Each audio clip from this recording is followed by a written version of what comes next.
Just remember to leave it on the thumbnail for the entire thing.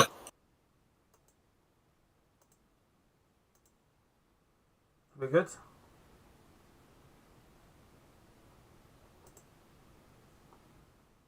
Yeah, we're live. Good. I'll keep the YouTube page up as well for any comments and stuff that we get. If you can keep an eye on Palmer. What does this person want? Who?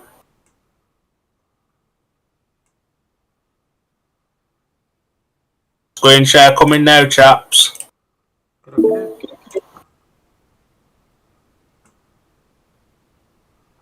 Are either of you getting sound off this stream? Nope. Sweet, let's go then. Okay, I'll just move it over. Well, I'll move it over to the other one now, yeah? Just leave the thumbnail on, yeah? Yeah, right. Okay.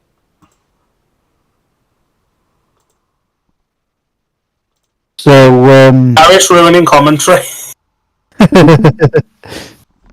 Always the case. But yeah, good evening to anybody that has decided to join us for our live reactions to the Oxford Cheaters versus the Plymouth Gladiators. And I, as most people know me, is the almost world famous Gunny Dan, and I'm delighted to be joined by Wolfie, or Dylan Hodgetts as he's also known. Evening, Dill, how are we doing? Yeah, not too bad, much. Should be a good one, this. And we do have to put a bit of a special shout out to Alan McNally, who's allowing us to actually go live with this as well. So thanks, Al. Hope you're doing alright tonight. Doing fine, thank you, Mr. Palmer, and it's a pleasure to put this on YouTube for you people out there.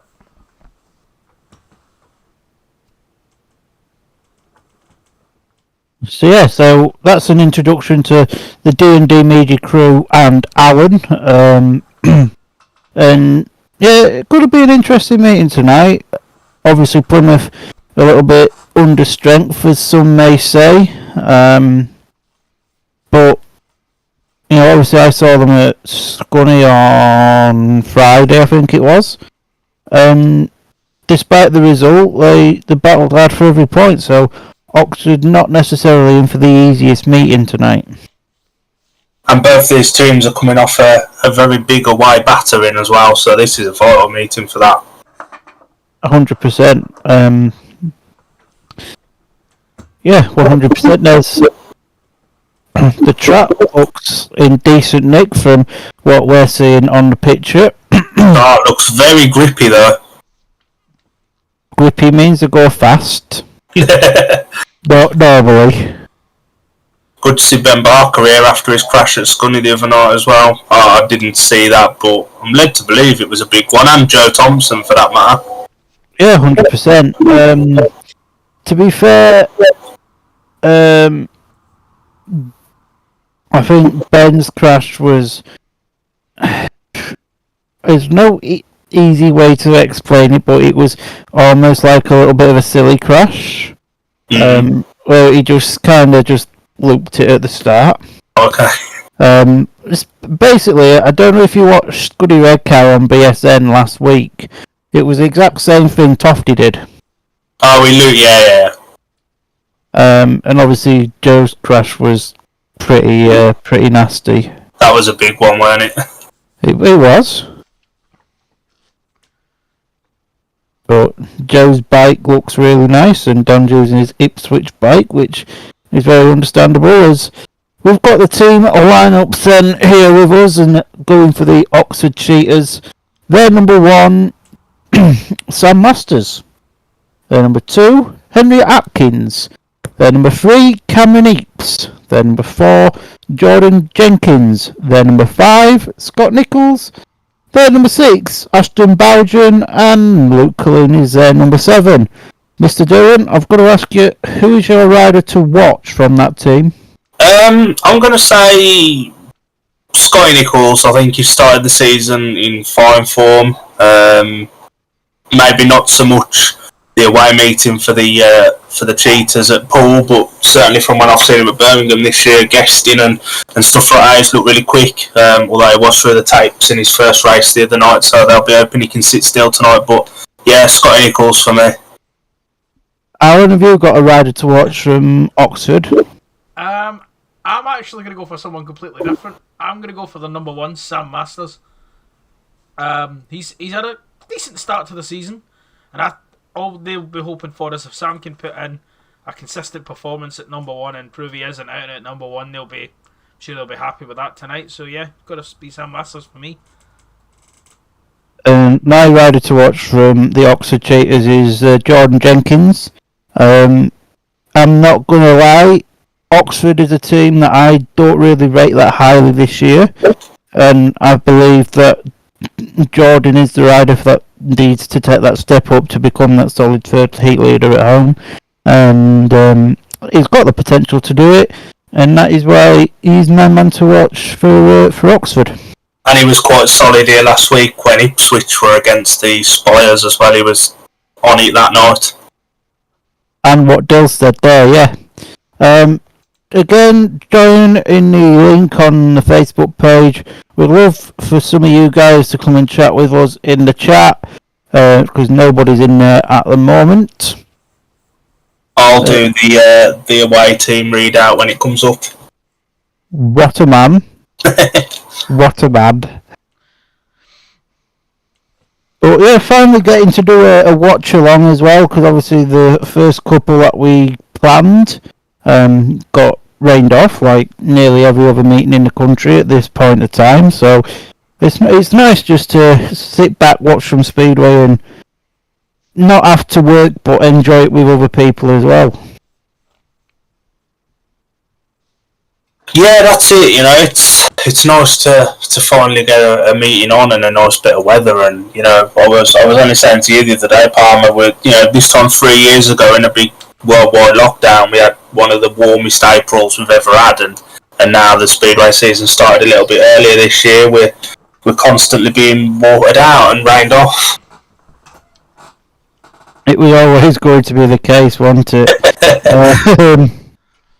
But yeah, it's just how it's panned out, isn't it? You know, some may say it's typical.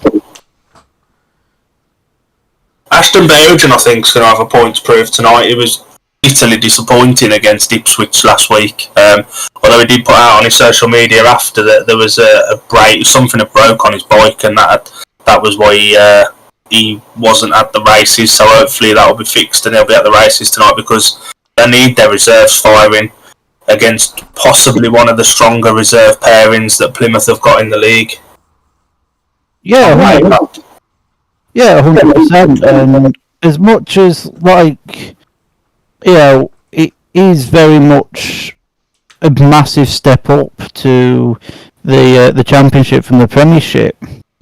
So I think, you know, he's probably going to be in for a slightly easier meeting tonight.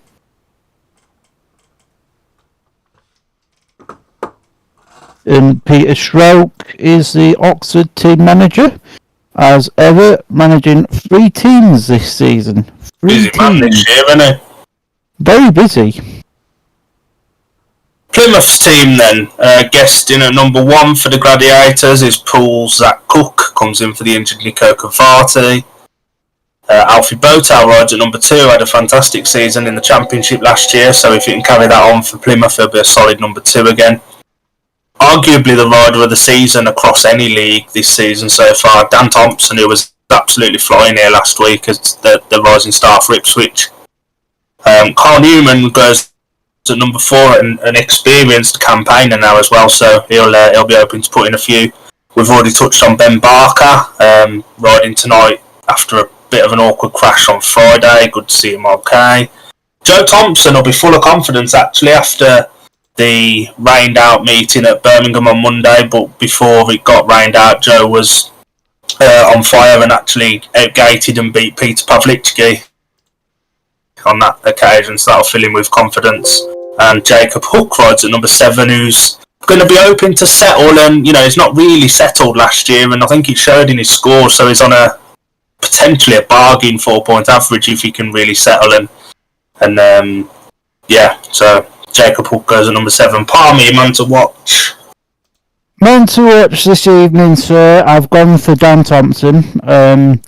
As you say, he's in a very rich vein of form. Arguably the rider of the season. I was really impressed with him at Scunny on Friday.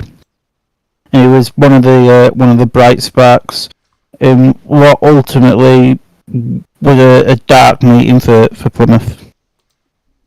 Alan, your man to watch. The tricky one, this one. I think I'm going to have to go for... I'm going to go Joe Thompson. If he can get on the same form he did on Monday night at Birmingham, then he'll be on fire tonight.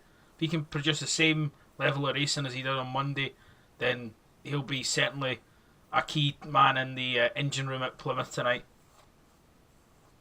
I'm going to go with Zach Cook, the guest. I think he's started the season in a rich vein of form as well, especially in the Premiership. He's only had, I think, one meeting in the Championship, which was against Oxford at Poole, but he was solid in that. And every time I've seen him race for Birmingham this year, he's been fantastic. So I think he'll lead from the front. A little bit of a different position for him tonight, coming in at number 1, but yeah, should be all right with that. And he could be a difference maker with Ben Barker as well at number 5. Alan, I've just been informed you need your mic turning up a little bit, mate. My mic turning up? Okay, up. And we've just had a shot of Peter Schrock and Gary May having a little bit of a dance pre-parade. I don't quite know what that was about. Track looks very dry, actually. It does, doesn't it? I don't know why my mic's this quiet. Bear with me a sec. The riders coming out now on parade. Sam Masters leading the charge for the cheaters there at number 1, followed by Henry Atkins and all the other riders as well riding in tonight's event. Taking the long way around the go-karting track there. Well, they need the exercise, don't they?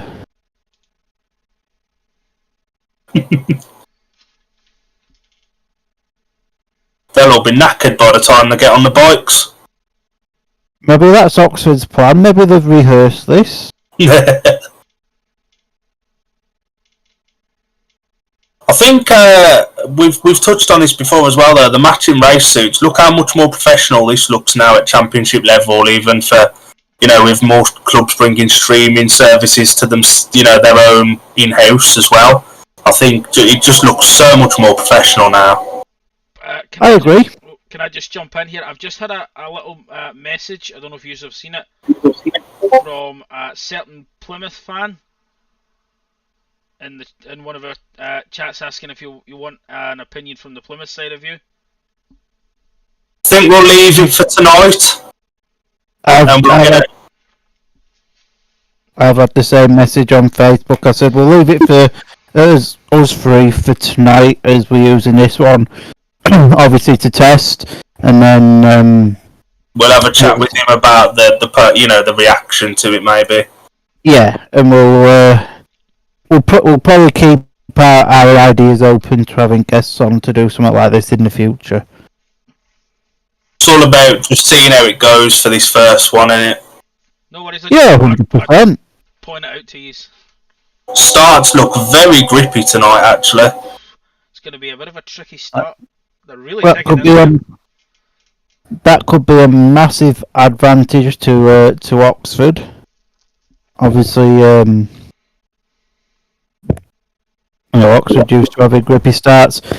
Plymouth haven't even raced a home meeting yet this season as well, so they're on a bit of a back foot in that regard as well. It has been confirmed today, though, that the Plymouth Scunthorpe meeting, is it Saturday? Yeah. That will be going ahead as planned, so that's a start. My poor riders. Are you going to go to that, Mr. Palmer, after being at Redcar on the Friday? Absolutely not. I'll just pay 12 quid and watch it on the telly. I'll go to Redcar though. Never know, might even be another watch along on Saturday. There won't be. There won't be. We haven't got Mr. Hodgetts, and me as a vital part of D&D Media, so No, that one might just be a nice quiet night in with a glass of wine and a Chinese takeaway. and a cheese board for afters. Cheese board, how posh do you think he is? Chocolate Cosmos from Tesco. Mr. Palmer is a very posh man. Interesting to see a new name on the referees list. This is a name I've not come across before. Gary Allen is tonight's ref. Can't say I'm familiar with that name, to be honest. That sounds like a new name. There he is. So, at number 1, then that is Zach Cook. It looks like Nathan Stillman helping him out in the pits tonight. Is that Kelsey Dugard on the spanners there for Alfie Bertel? I believe it might be, sir. But whoever Zach Cook's mechanic is, I think it's Nathan Stillman, repping the Ben Bassett jacket. Boo. Boo. So the Plymouth Gladiators being introduced to the crowd. Ben Barker giving the best wave of the lot so far. No, I think the best wave's now just gone to Jacob Hook. So this is what we like to do, these sort of things on D&D Media. Something a little bit outside the box. Yeah, exactly. You won't get this on Scorpions TV, let's put it that way. Does look nice and relaxed ahead of this meeting. He does, doesn't he? So while they're on the parade and they're waving to the audience, I'm going to ask both you boys, what are your score predictions for this evening? I'll let Alan go first. Alan's got his mic muted. Alan's trying to get out of going first. I doubt he do. It's okay. Sorry, I muted it for a second there. I was fixing something. I'm going to apologise to any Plymouth fans watching. You're not going to like me for this, but I'm going to go a little bit ambitious here. Ambitious? And I'm going to go... Oh, I don't know if I like saying this, but I'm going to go for 65-25 to Oxford. And just nearly made the overall score 100 there rather than 90. I did. I had to count it in my head there. A little bit. I'm not the best at maths. You can probably tell it. Us Scottish folk are not the best at maths, so apologies there. I could tell you, Plymouth fan Dan Winchester's text me to say he reckons it's going to be Oxford 60, Plymouth 30. Oh, so I've not been too disheartened on them. I'm going to be a little bit kinder to Plymouth. I'm going to say 55-35. And I'm going to go right in the middle, and I'm going to say 57-33 to Oxford. Didn't even know you could get that kind of scoreline. As long as it adds up to 90, unless there's any 5-0s or non-finishers. Or 3-2s. Yeah. Yeah. Oh, yeah. But, there's the old red flag out. So the referees called the halt to the practice lap. I know they've got posh bunting now at Oxford. Oh, they've got a nice little red chain. I was going to ask what the red chains all about. That's probably lends its way into the pit push. Yeah, that's to stop riders carrying on when the red flags come out, being called back to the pits, so they'll get that out to stop them going round again. Because we all know a speedway rider loves a wheelie when the red flag's out to end the practice lap. I'm looking at your bed trigger. Does all tracks have that bit of red chain, or is it different? Not all of them. Not all of them. Ipswich have bunting, I think. Yeah, well, they did. I don't know if they still do. We'll find out tomorrow because they're on BSN. Yeah. No watch along for that one, though, unfortunately. No. Oh, there goes the helmet colour for somebody. Oh, look, Colleen's colour falling off. Would be interested to see Luke Cullen over the course of the season, to be fair. I've heard a lot of good things about him. And not just because Rob Peasley's told me he's the next big thing. He's also a Wolverhampton asset. And that's even more of a reason to like the geezer. So, I could tell you, looking at the stream, Sam Masters is going in the red helmet in Heat 1. Well, the number one usually does, Mr. Palmer. Well, usually. Why don't we predict? Are they going to use gates 2 and 4 or 1 and 3? Or do we know this? News from the track is Plymouth have won the toss and have taken gates 2 and 4 in heat number 1. Well, that's disappointing. I was hoping we could have had a little bit of fun there, but oh well. Because, thanks to Speedway updates for that, obviously with us having to listen to the meeting, watch the meeting on mute for copyright reasons, we don't know. Oh, Sam Masters' fuel can's even got his logo on it there. Wow. There's the man there, 7-time British champion, Scotty Nichols. Keeping the bike cool. Only 7 time? Yeah, he's only won it 7 times. Last won it in 2012. Alan's got Wiki open or something, can he? No, actually, Yeah. I tell you the reason I know this is because I actually found the British final of 2012 on YouTube and actually sat and watched it again the other night there, and it was a very. Was that from Wolverhampton? It was indeed at Wolverhampton. Yeah. Ty Wolfenden was in the final, and unfortunately missed out again. Tell you, a man that was on fire that night was a former Scunny rider in the name of Adam Roynan. He was on fire that night. 2 minutes on for number 1. Yeah, It's kind of turned into our own version of a commentary, isn't it? it's basically a podcast of the meeting, isn't it? Would you like me to do the run through the races, or is somebody doing that? It's something we could split it between the 3 of us. Yeah. Well, do you want to take the first one then, Palmer? Go on then. So, heat number 1 then, coming up here at Oxford Stadium at Sandy Lane in Oxford. Going off gate number 1 in the blue helmet colour, that is Henry Atkins. Off gate number 2 then in the yellow helmet colour, that is Alfie Bortel.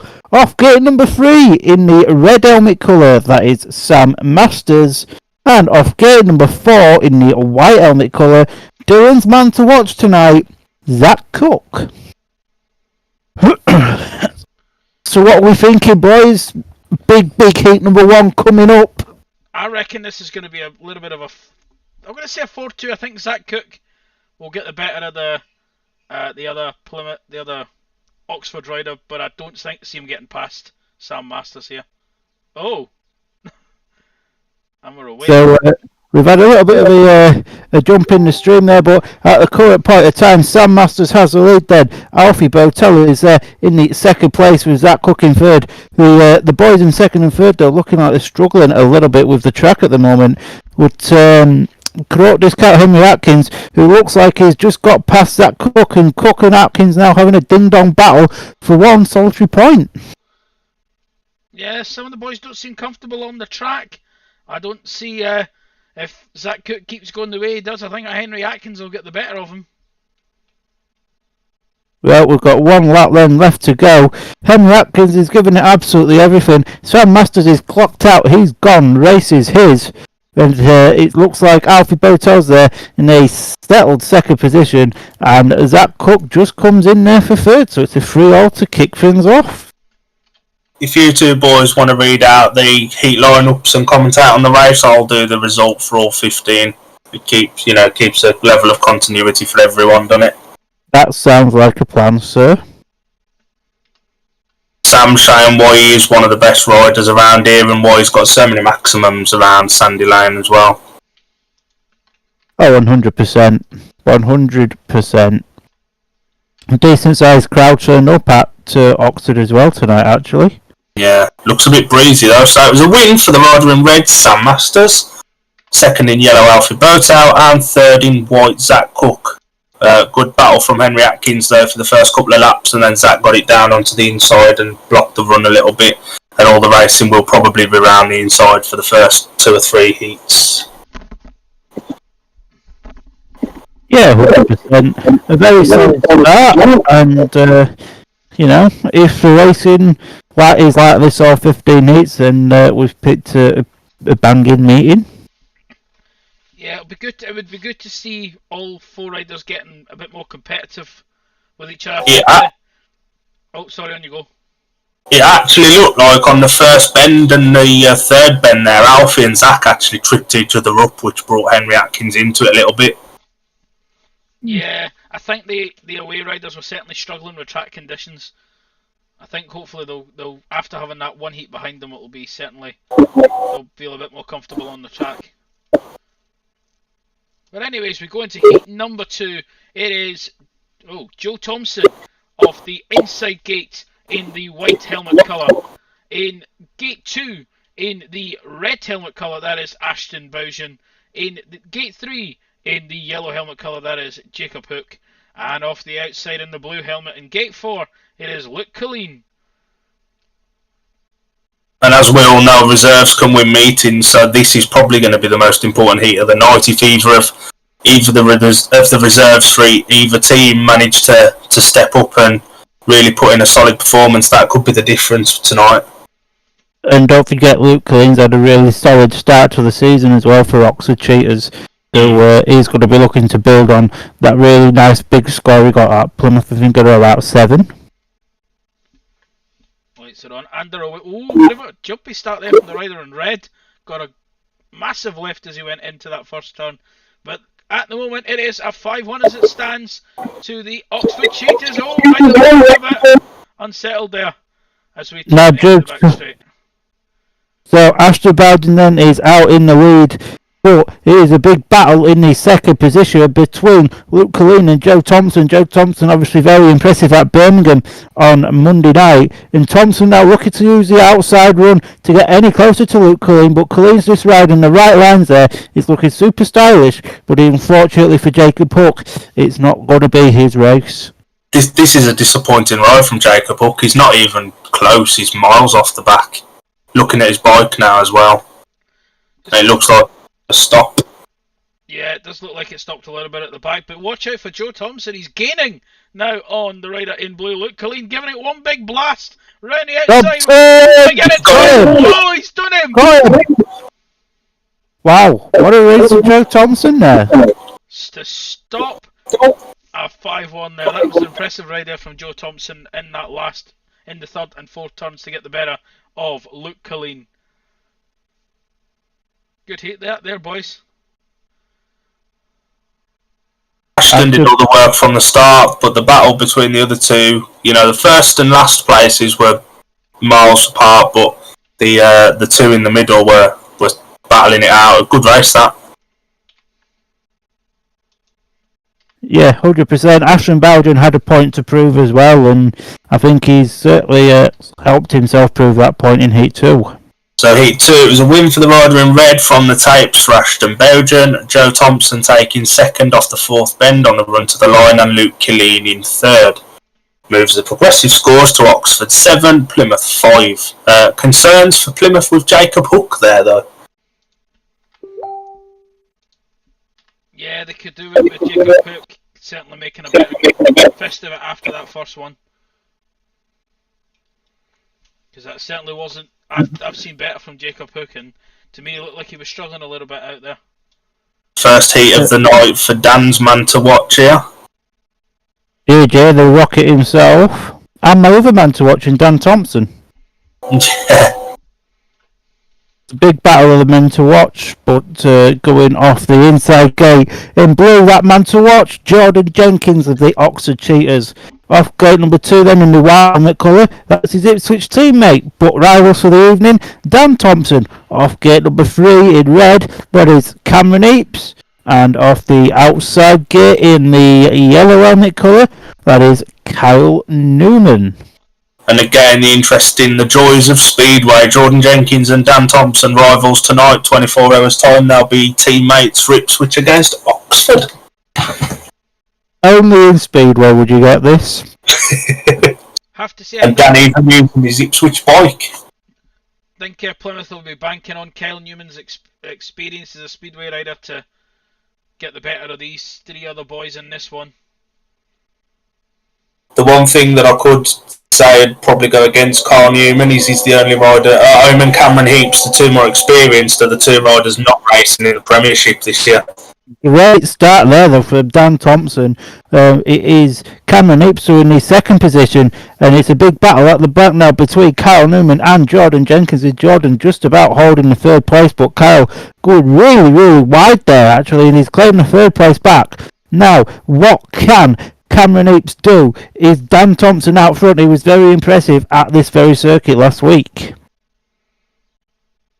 Yeah. And Jordan Jenkins really wide there, went into the deep stuff, and that's probably his race over as far as points goes.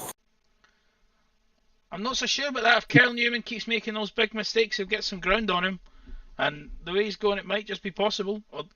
Although, I'm taking those words back at this stage because Kyle is hanging on just about in third place.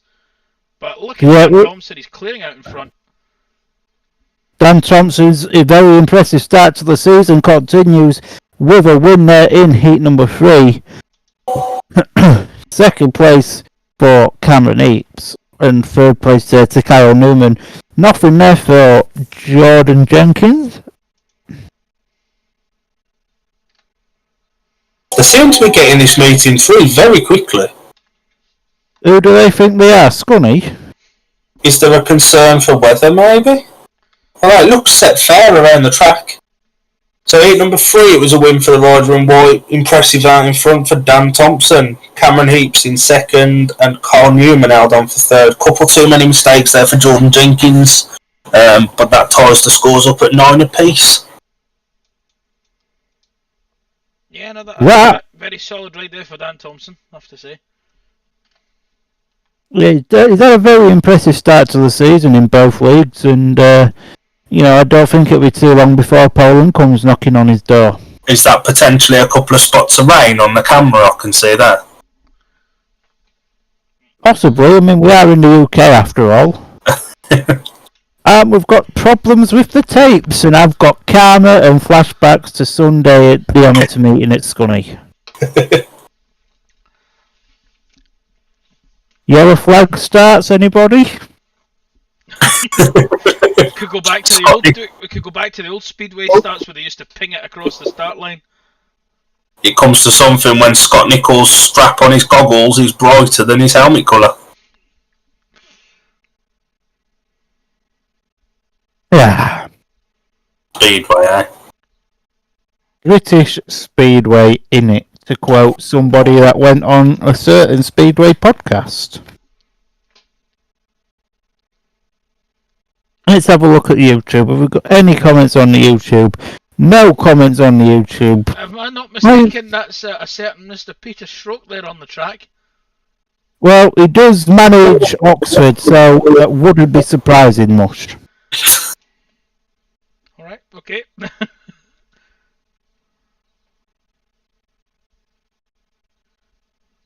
That's a very focused Luke Killeen. He'll be looking to get some more. Both him and Jacob Hook were looking for a better performance in this one after the ride in heat number 2.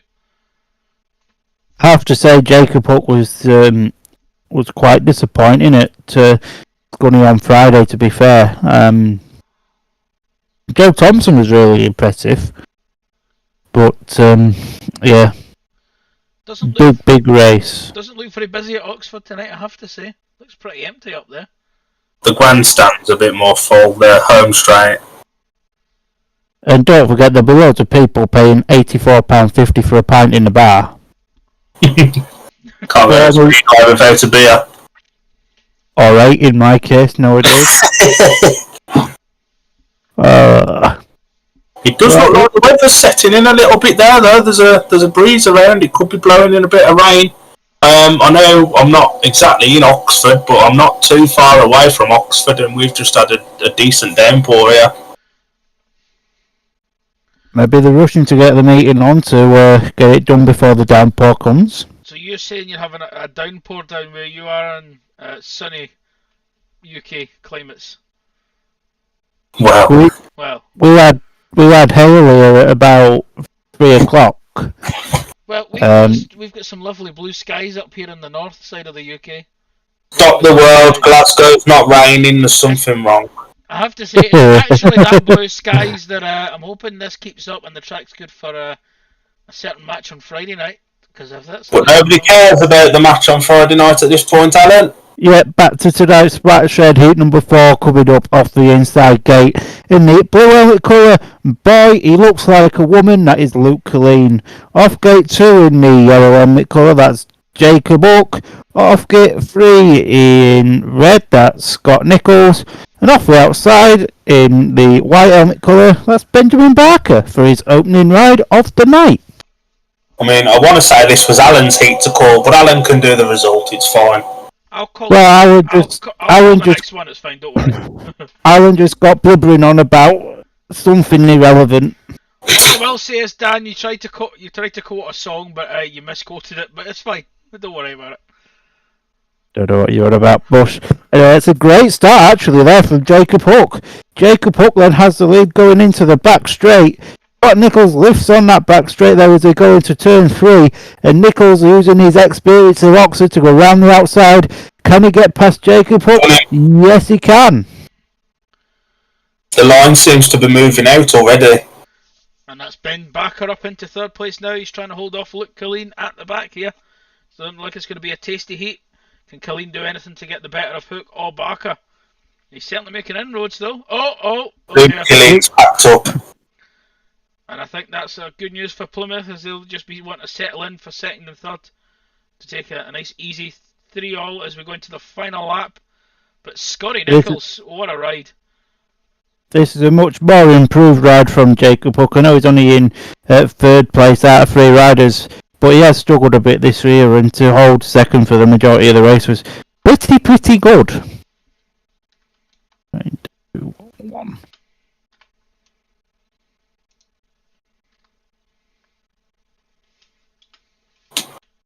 Interesting how much speed Scotty had then to just check out once he'd got the lead. Oh, 100%, but Scott Nichols is like God around Oxford.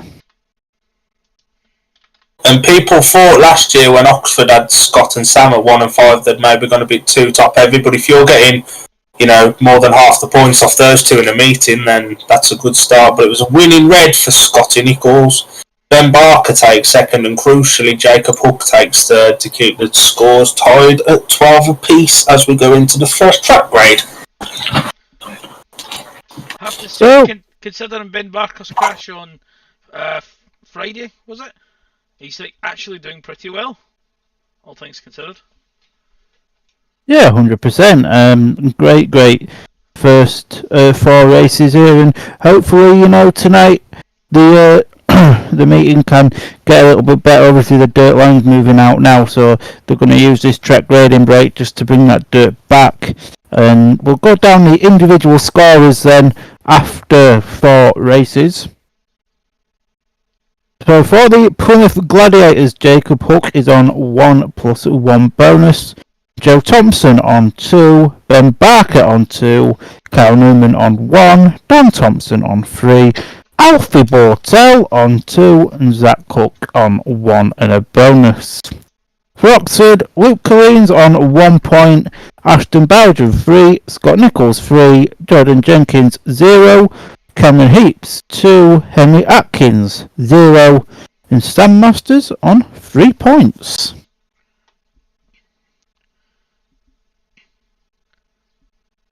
Fair enough. Very good first 4 heats, as you say. Have to say the one that's impressed me most so far is Ashton Bowden. Very impressed with him in his first ride. If he can keep that up all night, I think Oxford will be a happy team having him down at reserve, especially with Luke Colleen only scoring 2 points. Might be 1, mate. Sorry, you're right. 1 point. Told you, maths and me didn't get on. If Luke Colleen's going to continue to struggle in this kind of track conditions, and Bowden can kick on and get some more points on the board, it might be worth it, the old reserve switch and get Bowden out more than Luke Colleen. Not that there's anything against Luke Colleen.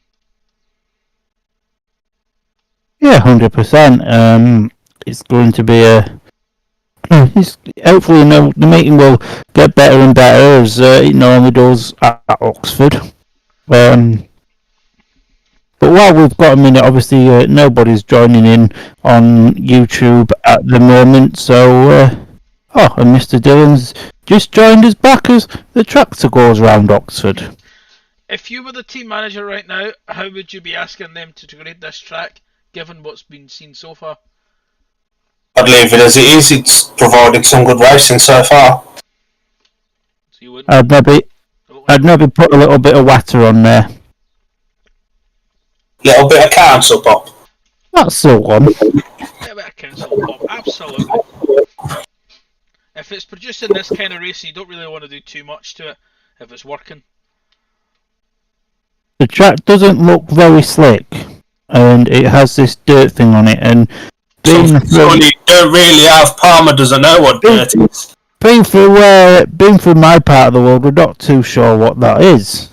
Ben Cook there, standing on the pipe. Let's hope he don't go flying off that. That could be a little bit embarrassing. Couldn't it just? He'll be here cheering on his brother Zach as he gets. He was at Birmingham on Monday with Zach as well. Yeah, they do tend to go, if the other's not riding, they'll go and support each other. I suppose that's what brothers would do, though, innit? I mean, if me and my brother was both riding, I'd be at all of his meetings, and I'd like to think he'd be at all at mine. What I find hard to tell the difference of is which one's Joe Thompson, which one's Dan. Joe's the one standing talking. Joe's got a little bit more of a beard. Yeah.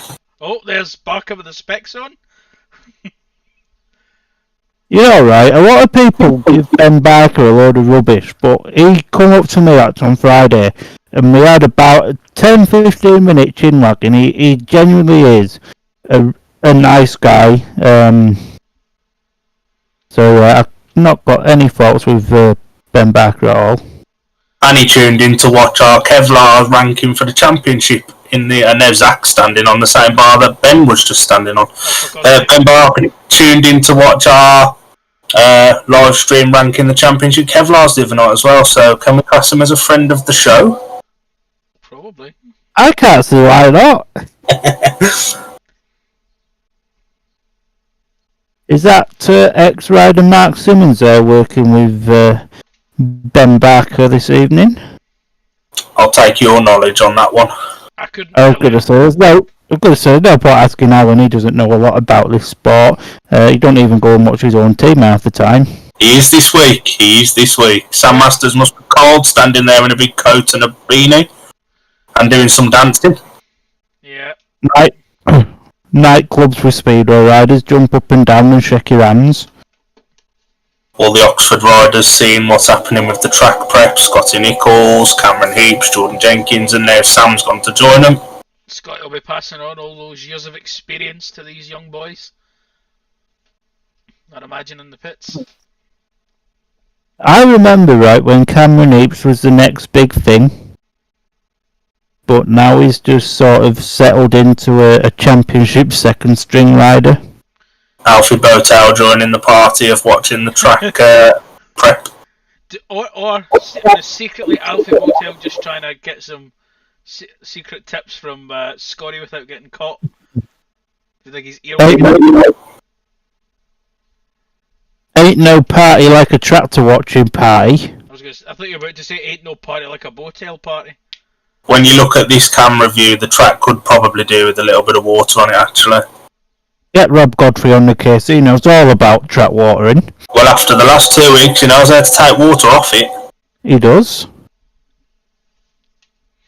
What was it the first week against Workington? Sort of road sweeper style thing going around.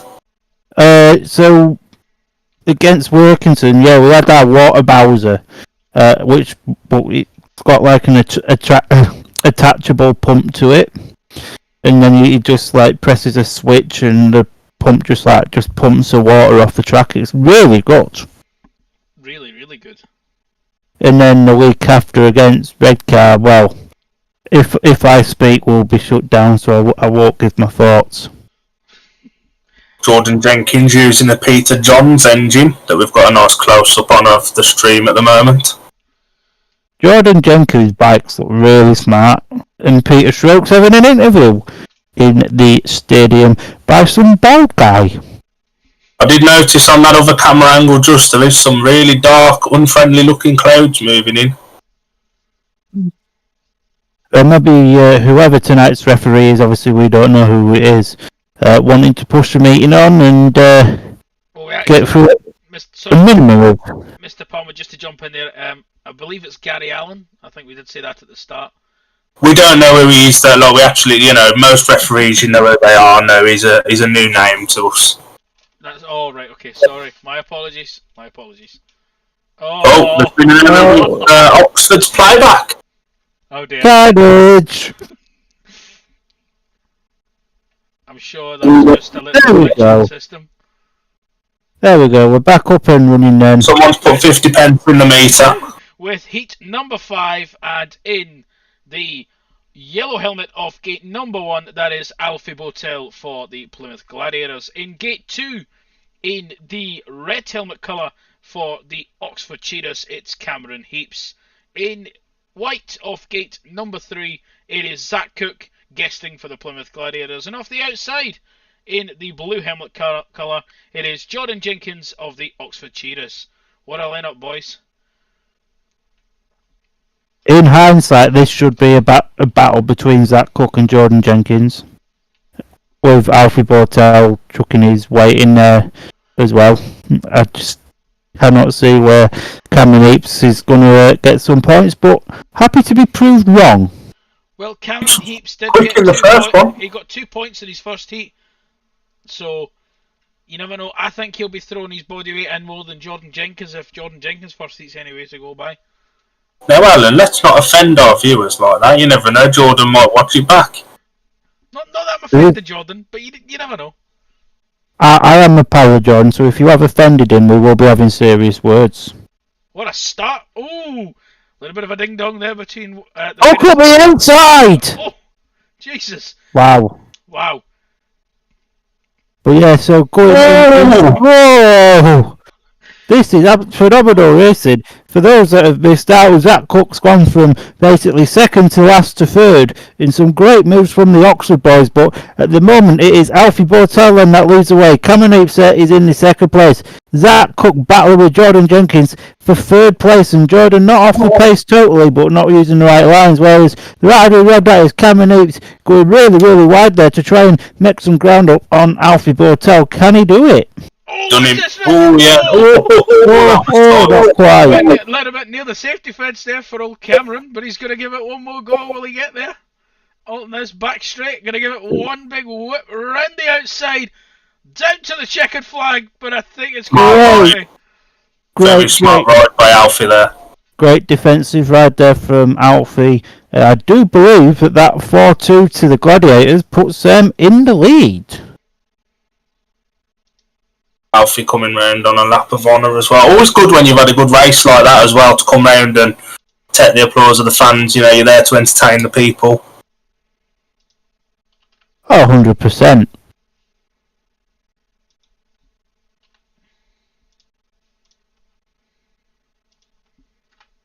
So the result of heat number 5, it was a win for the rider in yellow, Alfie Botel. Cameron Heaps, who Dan said would be lucky to score points, was in second place, and Zach Cook crucially in third. Jordan Jenkins was on the pace that one, just riding the wrong line, and that makes the progressive score Oxford 14, Plymouth 16. I'd like to personally apologise to any Cameron Heaps fans or Cameron himself, and well done for proving me wrong. I've noticed the meetings that we have watched from Oxford so far this year, there's a marked improvement on the racing this year to last year already, and we're only early in the season. 100%. You know, Oxford, I think, I'm quite critical of Oxford, because each time I've been there, the racing hasn't been brilliant.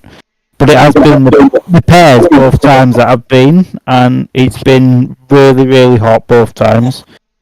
So no, it's cool to see Oxford getting better.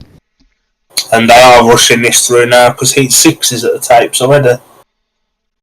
That they are, and Sam Masters then of Australia goes off gate number 1 in the red helmet.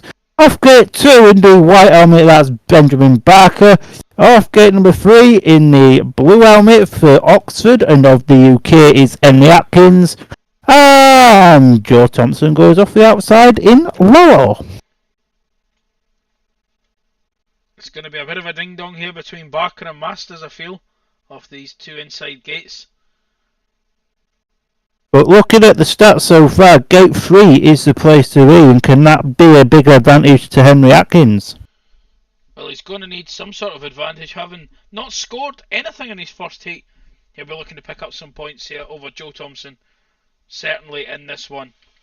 A lot of people do say number 2 is the hardest position to ride in, though, because you've got, you're in heat 1 and you're also the heat leader, if you like, for heat 8 as well. So it is a difficult position to ride at. Tapes have risen, then we are racing. Is a great start for Ben Barker, but Carnage. the inside. Oh, Ben Barker nearly taking Joe Thompson off there. Thompson now relegated to the back, and it's Sam Masters that has the lead, followed closely by Ben Barker. Yeah, it was nearly a 3-man pile up at the start there. I think Sam Masters were lucky the other two stayed on the bike the way he was pushing them wide. So as we go into bend number 4, and still Sam Masters with the big lead. The big battle now is on between Henry Atkins and Ben Barker. Joe Thompson going a little bit wide, probably losing ground there on the guys in second and third. But it is Ben Barker that just about holds on to second. But Henry Atkins going wide. Can he make any wins on Ben Barker? Now Barker blocks his move off the inside. Atkins moves to the inside. Can he do anything, or is Ben Barker just going to ride a very, very good defensive race? Ben Barker's trying to slow Henry Atkins down here. Oh, he's got him! Thompson's got him. I think Thompson got him there. He got him by about half a bike. Ben Barker slowed Henry Atkins down. Atkins Great will be team. fuming. Great team riding there for Ben Barker. I think Joe Thompson got a little bit lucky that Barker was slowing down Atkins. Otherwise, I fear he wouldn't have scored. It looks like that they've given that one to Henry Atkins. We'll wait till the official result comes The up. official result, because Joe Thompson definitely got that. Interesting call from the referee. He's giving Oh, it to Henry Atkins. That's the wrong decision. Joe Thompson got that easily. 100%. There was about half a bike in There there. we go. So it was a win for the rider in red, Sam Masters. Brilliant team riding second from Ben Barker to slow down Henry Atkins to get Joe Thompson take third on the line. And Plymouth still hold the 2-point lead, 17 points to Oxford, 19 to Plymouth. I know this might sound bad, but I don't think anyone's seen this coming before the match started, that Plymouth would actually be winning the match. No, 100%, Alan. Can't believe we're actually agreeing with you. That makes a change, doesn't it?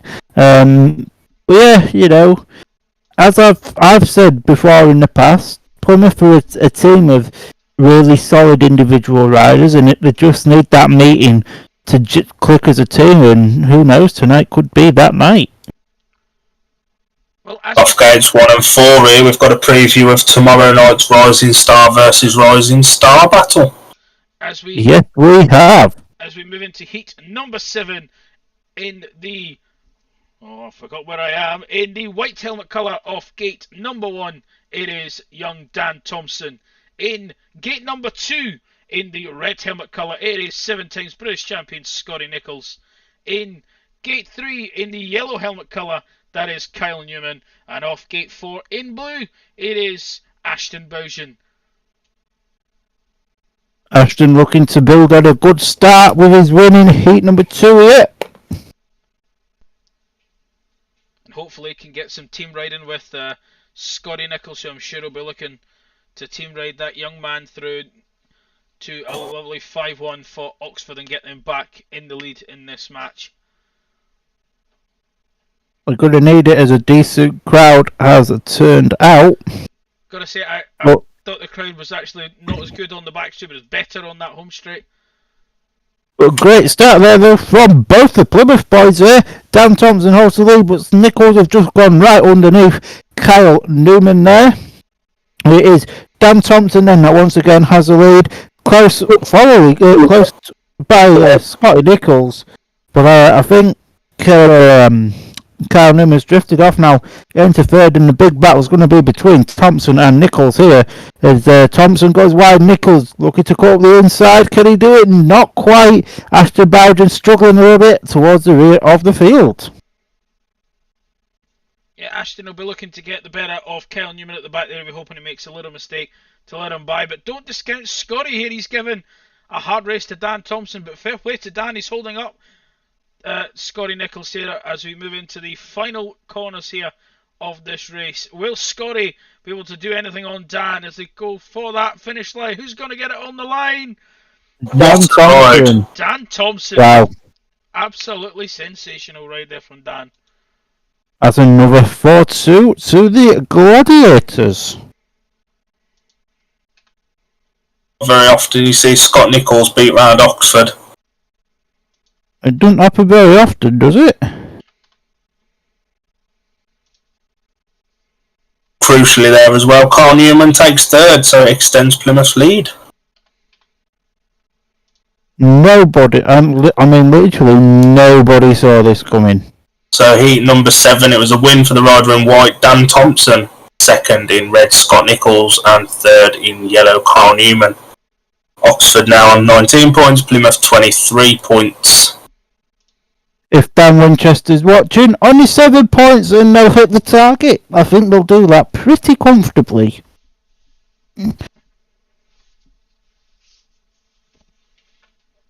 Yeah, great ride here in heat number 7 from Dan Thompson.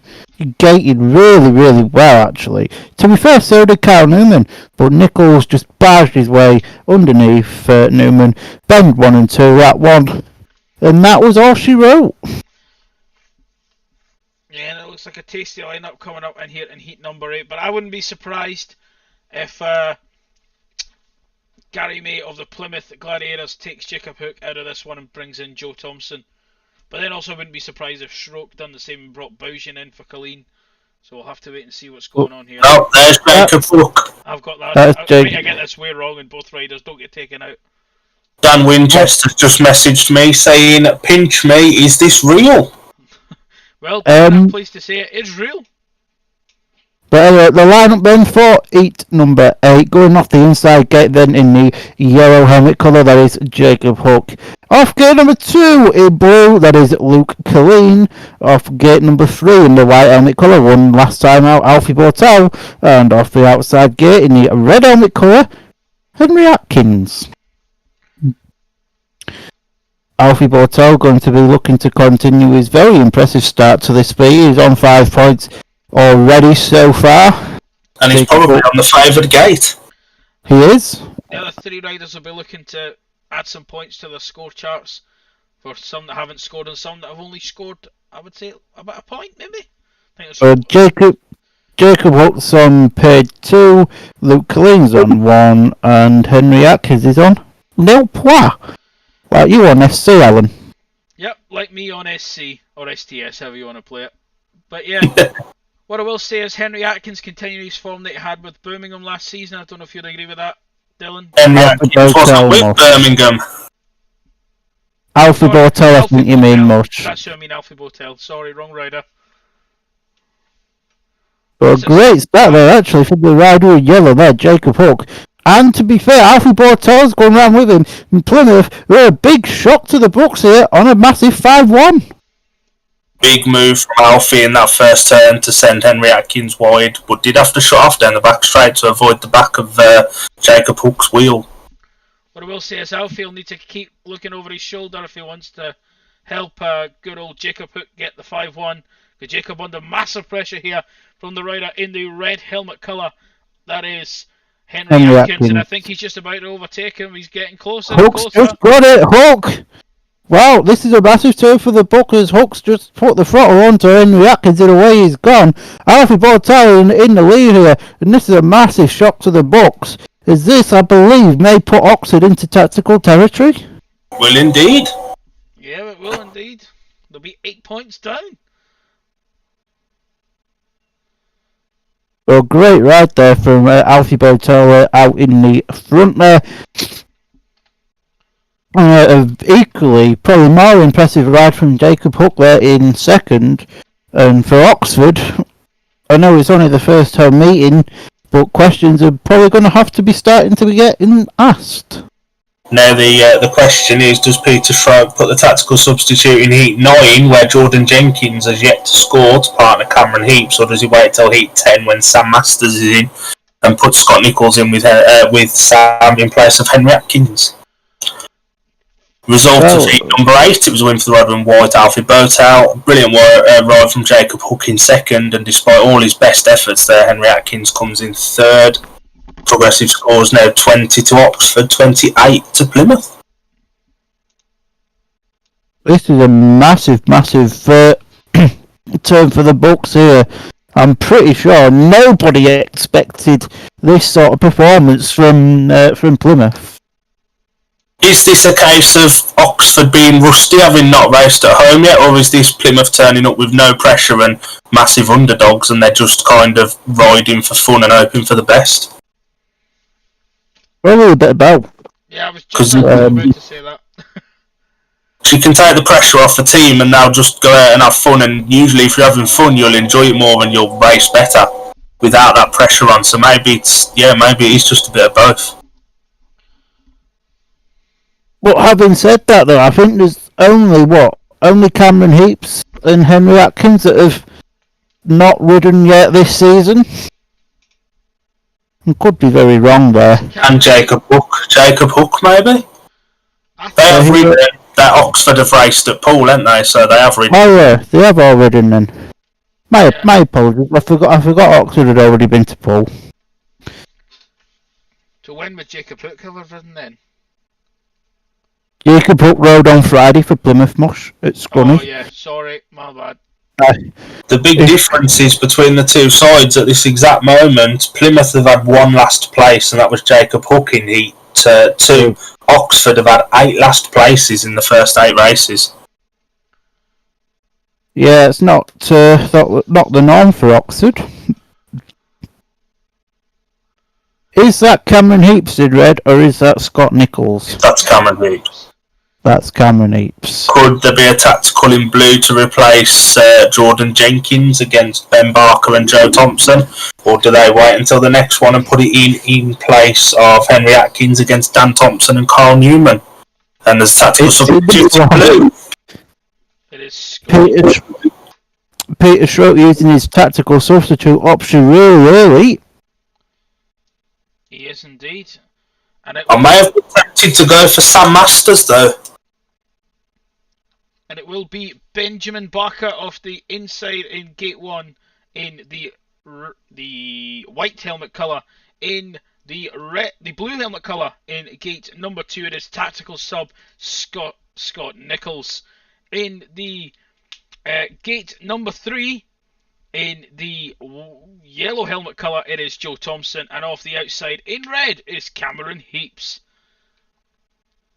This is a massive race for Oxford here. They need to bring this back. So under starters orders then. They look at the tapes, away they go, it's a great start from the Plymouth pairing once again, as it is Ben Barker that has the lead now, both cheaters up the inside there of Joe Thompson. Thompson now back up the inside there of Cameron Heaps. Now what can Scott Nichols do? He's itching ever so closer to Ben Barker at the front, but there's a big battle at the back with Cameron Heaps and Joe Thompson, and Joe Thompson forces but Scott Nichols now up the inside there of Ben Barker. This is a big turnout for the Bucks. Oxford will not be wanting this. They're going to need a lot more than just a 3-all. But it is currently Scott Nichols that's checked out away. He is gone. Ben Barker looking pretty settled there in the second place with Joe Thompson there in the third. Joe running a little bit too wide there, but Cameron Heaps isn't close enough to pose a threat. This will suit Plymouth down to the ground, this result. So, coming round on the final bends, that is a win for Scott Nichols. Second in white and third in yellow.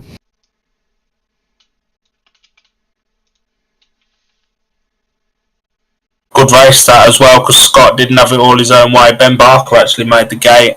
So it was a win for the rider in blue, the tactical substitute, Scott Nichols. Second in white, Ben Barker, and crucially, third in yellow, Joe Thompson, which negates the tactical substitute. Again, a shared heat, and it's Oxford 23, Plymouth 31.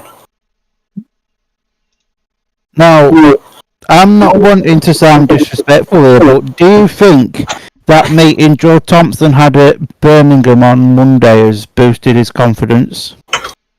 Absolutely, and I also think that he's got a new engine in, hasn't he? And it was said earlier in the month that Dan and Joe had a new engine to share, but it was going that well that Dan kept it. So they've now brought Joe one as well, and Joe's got that in, and you've seen a marked improvement in his form since that's been put into his bike. 100%. He's... And Palmer are giving a wave to the camera on the comms. I wonder if his comms is as good as ours. They're jumping out the back of the van like Terminator at Glasgow on Friday night, which has gone viral. Ruining viral videos now.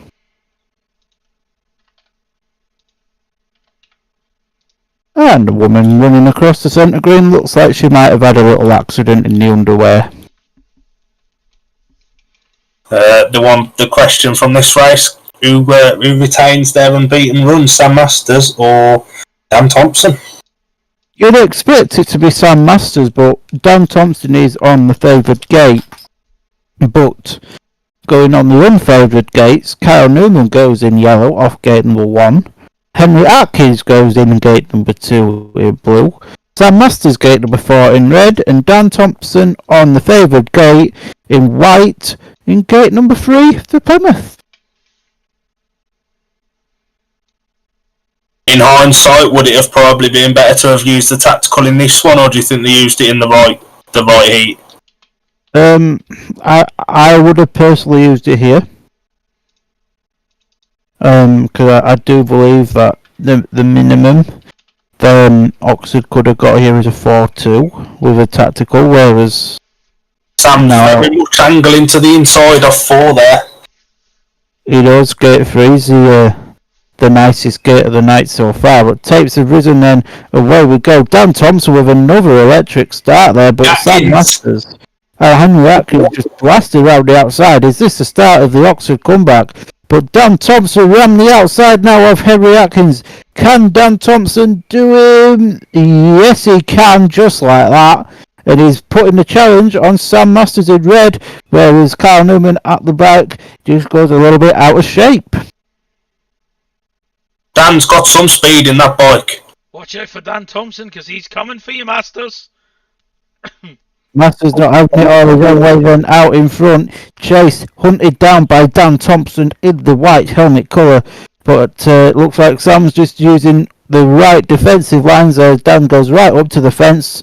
But it looks like it's going to be a win for Sam Masters. I think Dan Thompson's pretty safe there though in the second position as we go around the final 2 bends.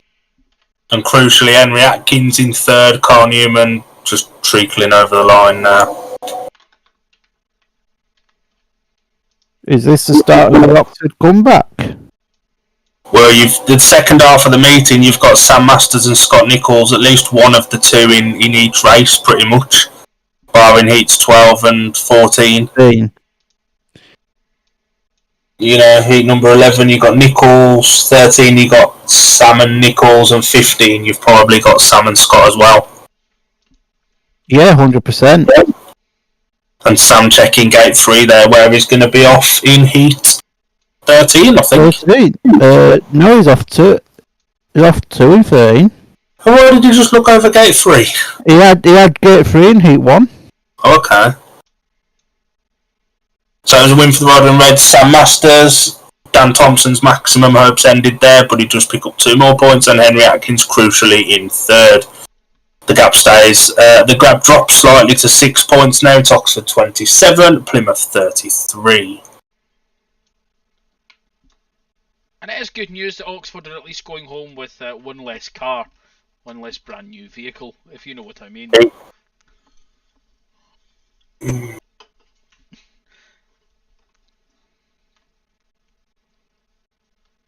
That is a very nice 2-minute clock that Oxford have got there.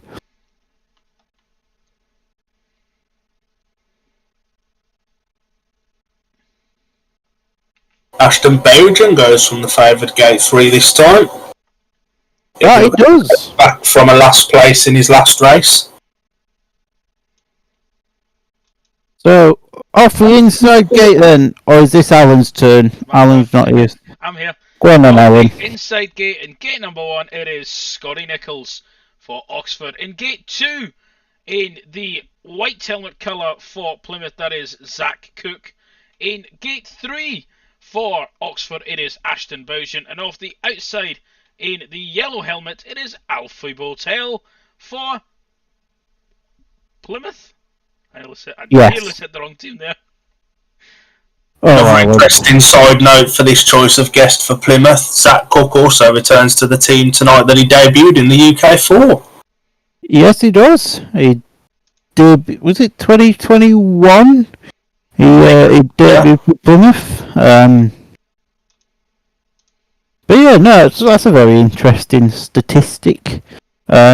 I can give you another interesting statistic, but it's not to do with this meeting, so I'll save that for another time.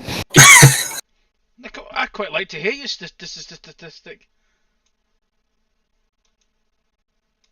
Well, if you're lucky, I'll tell you in the chat to grading.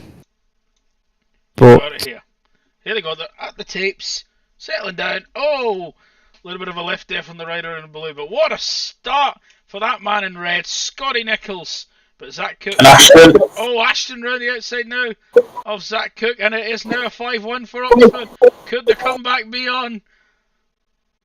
it looks that way. Is Scott Nichols will team ride with Ashton now. And to be fair, Scotty will probably just let Ashton go, and he'll fend off the challenge of Zach Cook. Unfortunately, it looks like Alfie Botel's quite a distance now at the back, but Ashton Bowden, when he's out in front, he looks class. He does indeed, and Zach Cook just trying to find any bit of speed on this track to get the better of Scott Nichols, but Scott Nichols just getting a little bit away from him, and I don't think Zach's going to have enough to get him on this last lap, unfortunately for him. Unless Scotty makes a massive mistake, I think it will end a 5-1 to Oxford. As we come to the checkered flag. What a ride from that man in blue. I think Zach just stayed on the inside line for a little bit too long. The line's moved out wide now.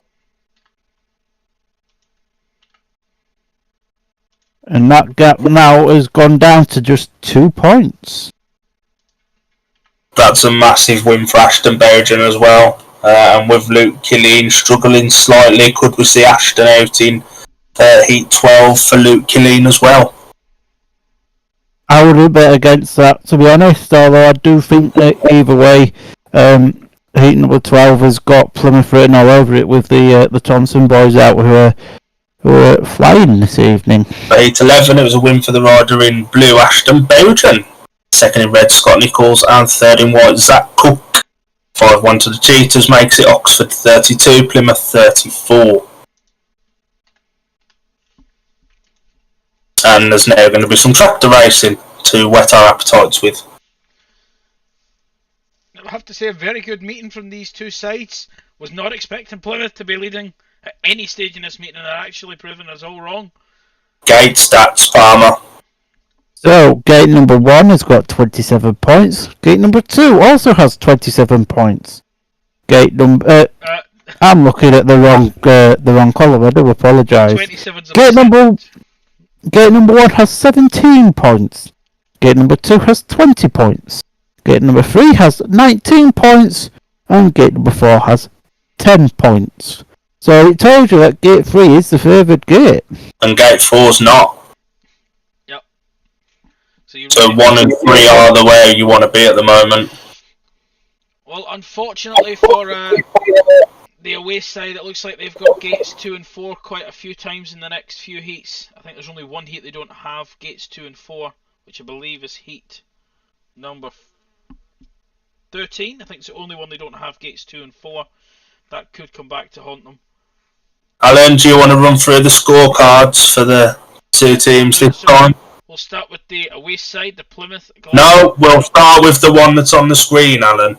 Alright, okay. Apologies. We'll start with the Oxford Cheetahs then. And Luke Killeen is on 1 point from 3 rides. Ashton Bowden is on 7 points from 4 rides. It is... What are you reading? What do you mean? What am I reading? Are you looking at the screen? No. I'll do it. Sam Masters 9 points, Henry Atkins 2 points, Cameron Heaps 4, Jordan Jenkins now, Scott Nichols 10 in the bonus, Ashton Bowden 6, Luke Killeen 1. I messed mine up, that's what it was. I was doing mine and I've messed it up. It's literally on the screen. Oh, Alan. Alan, stop doing your programme, must just read on the telly. Can I do the Plymouth one now or away? When it comes up on the telly, Rush. Yeah, do it off the screen, not off your programme. Alright. If you've gave Ashton Bowden 7 points, you've taken a point off a Plymouth rider somewhere as well. I'm just Justice for said Plymouth rider. Gary May's giving them all the team talk now, and Ben Barker chipping in, saying we've got the lead, we need to retain this. Here's the Plymouth ones. For Plymouth, it is Jacob Hook 3+2, Joe Thompson on 4+2 from 3 rides, Ben Barker 6 points from 3 rides, Kyle Newman has 2 from 3, Dan Thompson 8 points from 3 rides, Alfie Botel is on 8 points from 4, and Zach Cook 3+1 from 3 rides. I think I gave Zach the curse. Tell you something, I had that team spot on. It was only Oxford I messed up, believe it or not, because I put the wrong point on the wrong rider. Oh, Alan. In that Alan's gave Luke Killings 1 point to Ashton Bowden. I actually gave Henry Atkins 1 point to Ashton Bowden. Somehow. That was silly, wasn't it, Alan? Yeah, I fixed it now though. But I'll fix it now, it's fine. Andy Dugmore's in the chat. Good evening to Mr. Andy Dugmore. Says ace commentary, guys. So thanks, Andy, mate. Special. We got to see Stuart on Monday, Dan. Big Stuart. Big Stuart. What a man, Big Stuart Dixon really is. What a guy. But yeah. Good match this one so far, Palmer. We thinking Oxford can make the comeback, or do we think Plymouth will hang on till the end? I'm expecting Oxford to make the comeback. Can I just jump in for a second? I've had a message off Andy Dugmore simply saying, "Oh, Alan!" Exclamation mark. Thanks, Andy. I wish there was someone in here that would at least come in and say it was a genuinely honest mistake. I put the wrong point on the wrong rider. This is me trying to get used to doing the program again before I do it in real life. So, thank you, pal, for this program. And if I muck it up this badly tonight, who knows how I'm going to get on in the next time round. No problem, Alan. It's £3.50 a pop, though, Mush. £3.50 for an Excel spreadsheet? Yes. Wow. I've got to bet my money somehow. Are we giving Alan a bottle of Tipex to take to Glasgow on Friday? I'll make sure to take a Tipex bottle out of the office with me on Friday before I go. I was going to say, it's not in the D&D media budget. It's fine, I'm sure Ashton Bowden probably watching his race back there. Or is he watching us on YouTube? No, he won't be. He absolutely won't be. You never know. You never know. Trust me, Alan, we know. Sam Masters has just been told about Alan's mistake because he's got a proper grin on his face. Wow.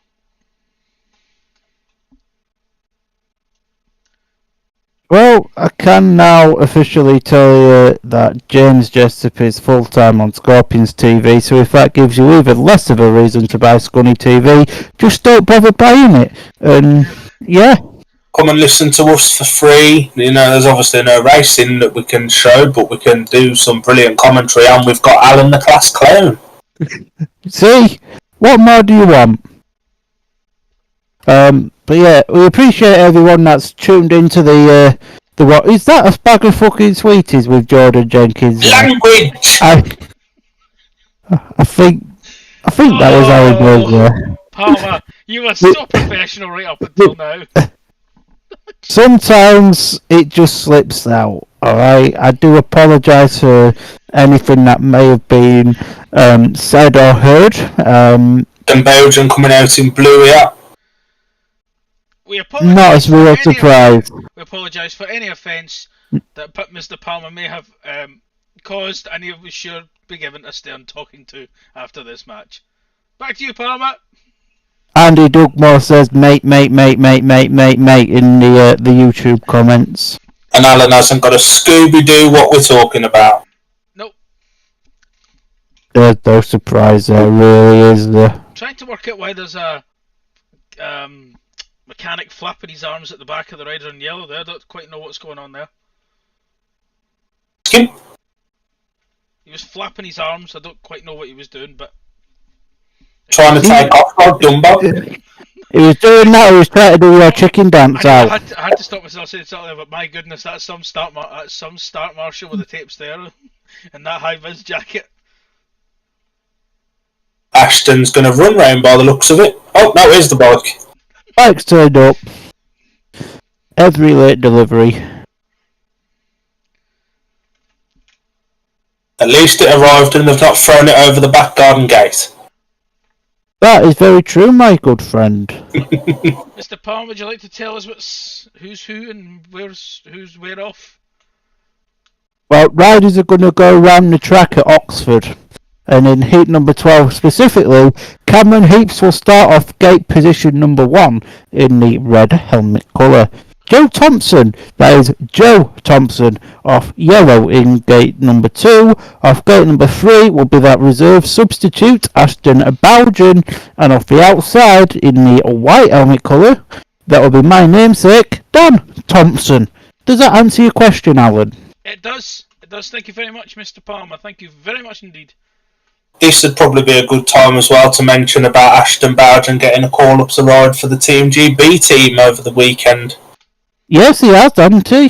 He's with Tom Brennan and Leon Flint as well, is he not? And Jordan Jenkins and is he Anders Rowe the other one? I believe it might be. I mean, I don't know how Dan Thompson's not in there, but that's another story for another day. Oh, 100%. But Mr. Start Marshall is waving his arms in the air. We don't know what is going on. The rider's pulling back from the tapes. Referees, the Start Marshal, is doing Being sent back to the pits. Is doing a bit of a crap version of the YMCA. So what's going on here? Has somebody done something wrong? Something appears to be different. What's happening here? They've all been sent back to the pits. There's probably an electrical fault with the tapes by the looks of things, I would imagine. Possibly. That's what I'm guessing, something to do with the tapes. I mean, that would make sense. Maybe somebody taking ill in the crowd. Maybe the doctor's not on track now. Ben Barker's just noticed something he didn't like with Joe Thompson's bike there. That Very proactive captain is Ben Barker. You know, he reminds me a little bit of Simon Lambert at Scrunny. He will help any members of his team. Interesting to see Cameron Heaps just sat in his own little world, keeping himself to himself. Two Plymouth boys sat having a chat. I know they're brothers, but still chatting to each other. The Oxford boys sitting relatively far apart, just waiting for the 2 minutes again. The Thompson boys are just probably discussing their Burger King order on the way home, as it's literally around the corner. Ashton's a picture of focus. I could say stuff about Ashton, but I better not. No, you better not. But class rider though. I can't not give him that. He's certainly one of Britain's next big things. I am pleased that Plymouth have put a D and a J on Thompson's Kevlar, so we know which one is which. Not that we'll be able to see the names.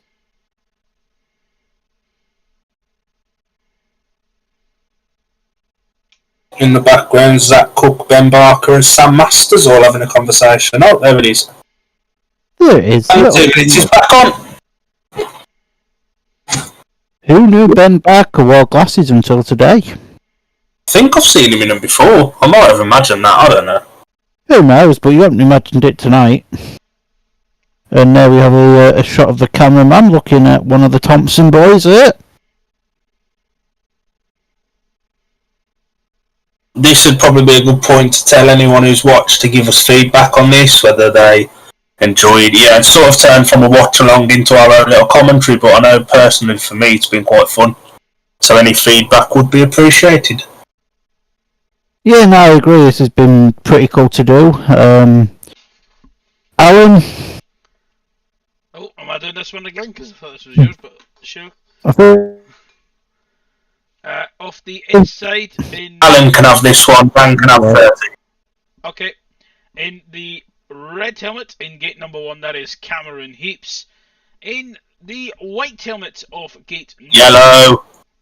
Yellow? Yellow, sorry. No. Gate number 2 is Joe Thompson. In blue, gate 3 is Ashton Bowden. Reserve switching for Luke Colleen. And it's Dan Thompson off the outside in the white helmet colour. Correct. Well done. You deserve half a round of applause. Green lights on to start. Marshall then walked away, and it's a great start there from Joe Thompson. But Cameron Heaps go up the inside there, but it's the Thompsons out in second and third. Race has been stopped. Oh, race has been stopped. Dan Thompson was twitchy at the start there. Twitchy enough to stop the race though, considering he was really near the front, in my opinion. He had just passed though. I can't say I saw anything, so I'd like to see the replay coming up now. No, they're not showing the replay. Clearly. But yeah, Dan Thompson was a little bit twitchy there. Let's try round 3 of heat number 12. We were doing so well. We've had Palmer swearing, Alan screwing up the numbers, and now reruns. Well, at the end of the day, it's our first one, and little mistakes are bound to happen. But we'll get better in the future. Can I try that one up again, see if I can get it right this time? As a certain man in WWE used to say, we're live, pal. Yeah. So just a reminder, Cameron Heaps off the inside in gate 1 in red. In yellow, gate number 2 is Joe Thompson. It is and it's Ashton Bowden in blue gate 3, and it is Dan Thompson in white gate 4. Oh, little bit of movement, I think, there from the rider in white, if I do say so. That was the replay of the first one. That was the replay. Oh, so we went from I don't think we're having a replay to oh yes, we are having a replay. Fourth time lucky out. I don't think we don't need to hear the line up again. Does anybody want the line up again? Because I'll give you again if you really want it. No, we don't. I'm losing the will to live. Let's try again for heat number 12. Please, can we just get the race over and done with? You'd expect Dan to be on a warning for that now, and it shows that he knows how bad Gate 4 actually is. Yep. I'm kind of hoping that we'll see the Thompson twins team riding with each other in this one. I mean, we're supposed to be unbiased now. I know. I'm just... You're out. But Start Marshall walks away, then we'll try again. That was a pretty even start there, and Joe Thompson's had another great start there. And Dan Thompson looking to come up the inside. Can he do it? Not quite, as both the cheaters now split them up, but that is Dan Thompson up the inside there of Cameron Heaps. He's done one. Can he do Ashton Bowden now? The chase is on, as Bradley Walsh would say, but Cameron Heaps now up the inside. It's the great battle. Thompson now rammed the inside of both of them to get himself into second. Joe Thompson's out front. He's checked out and gone. The big battle now is in second between Ashton Bowden and Dan Thompson. Watch out for Ashton Bowden. He's gone for the inside now here on. Dan needs to stay on the inside and leave Joe on the outside. They're both trying to ride the same line. We've got one lot left to go though. This is Joe Thompson's race to lose. But as Dan Thompson looks ever closer to his teammate, they come round the final 2 bends then. It is going to be a big convincing win there for Joe Thompson. I think Dan shut off to let Joe win that one. I wouldn't like to be the one to call that. It was very close on the line. It wasn't. Joe won that by about a bike length. What really nice brotherly love them two have. What a result for Plymouth. That's back to 6 point gap now. Yeah, Palmy, you've been waiting to do it all night. Really good wheelie there from one of the tops. I believe that one was Daniel. And yeah. So it was a win for the rider in yellow, Joe Thompson. Second in white, Dan Thompson. And third in blue, Ashton Bowden. Brilliant overtake from Dan Thompson there, and that makes the progressive scores 33 to Oxford, 39 to Plymouth.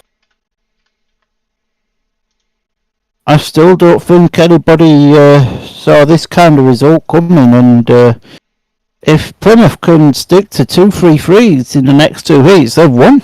Oh, look at all those beers on that wall. Yeah. I better not say anything more about alcoholic intake. I'm still having nightmares from Friday. 2 minutes straight on V13. This could be a brilliant race. 100%. Dan, we'll let you take it away with this one, boss.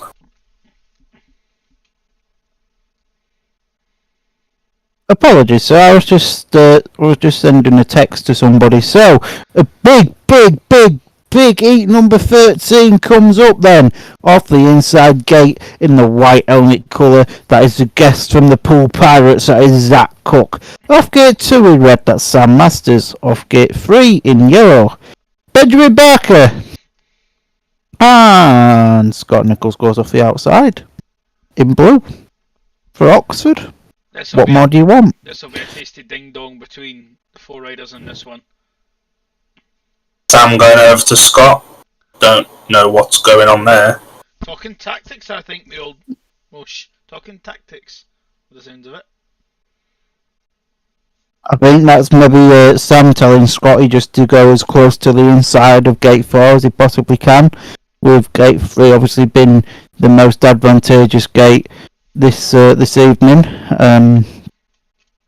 If Ben Barker can gate, Plymouth are laughing. And Plymouth are on the best gate statistically in this one as well. As there will be as well in heat number 15. Oxford get choice in 15. Oh yeah, I forgot about that bit. But Start Marshall walks away. Great start there from Sam Masters. Wow, that was absolutely electric. And Scott Nichols, he's joined in there in the second place. Zach Cook's there in third. And unfortunate last place there for Ben Barker. As Scotty lifts there and almost bounces off the fence coming down the home straight. But it's a 5-1 looking like to Oxford. And some may say happiness is 40-38 and Plymouth will be thinking that now. Zacky's getting closer to Scotty. The line seems to be moving back towards the inside again now. Yeah, 100%. The battle's not over yet. Zach Cook putting pressure on Scotty here. Sam Masters is checked out. He's away and he's gone. Scotty looking over his shoulder now just to see whereabouts Zach Cook is. A disappointing ride though for Ben Barker in heat number 13. Could that be Ben Barker feeling the effects of his crash the other day there, do you reckon? And just like that, that's the end of the race. Who knew that? You did, Mr. Palmer, you did. I know I could have watched it with my own 2 eyes. You never. Brilliant start then from Sam. He knew what he needed to do off one of the unfavourable gates and he nailed it. 100%. No wheelie though from Sam. I'm very, very disappointed. Big result in Heat 14 for the Cheetahs. It was a win for the rider in red, Sam Masters. Joined in blue by his partner Scotty Nichols with Zach Cook in third. 38 to Oxford, 40 to Plymouth. Could we potentially see Joe Thompson replace Jacob Hook in this next race? I reckon so. Joe's, Jacob's on 3+2. Joe is on 7+2. So you've got to imagine that Joe will come out here. Hear me out here though. That's Joe's bike, I believe, being wheeled out. No, I think Jacob was there. I think you keep Jacob Hook in this one because you've got Jordan Jenkins in here who hasn't scored yet. So that could be advantageous for Plymouth.